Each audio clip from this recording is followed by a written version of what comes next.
ភាពនៃមេត្តាករណាមុទិតាឧបេក្ខា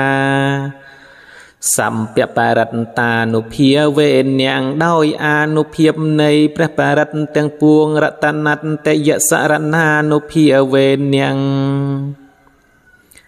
ដោយអានុភាពនៃកិរិយារលឹកដល់ព្រះរតនត្រ័យតយហាងសម្ពរោកសោកបត្តវតុក្ខតោមនង្សុបាយ៉ាងសាវិនំសន្តង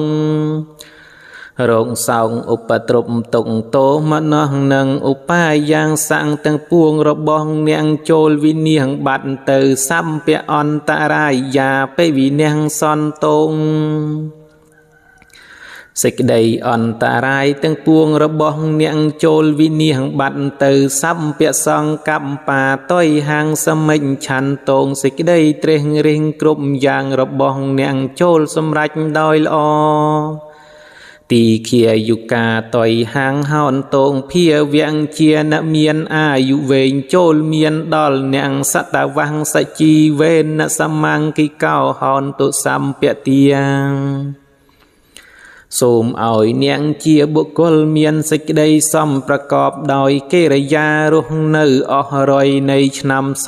ពកាលអាកាសបបតវនភូមិកង្គាមហាសមុទ្ធាអរង្ខកាទេវតាទេវតាទាំងឡាយជានិរសាដោយយងចិត្តទុកដាក់ដែលស្ថិតនៅក្នុងអាកាសបរិពន្ធវណ្ណស្ថានភូមិស្ថាននិងទន្លេនិងមហាសមុទ្រ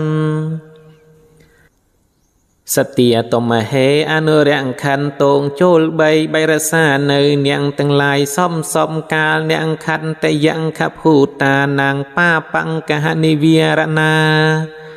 កិរិយារារាំងនៅបាបគ្រោះទាំងឡាយដែលកើតអំពីសំណាងនៃនាងខន្តរឹកនិងយៈនិងភូតបីសាចទាំងឡាយបរិត្តាសានុភាវេនហន្ត្វាទេសੰឧបន្ថវេ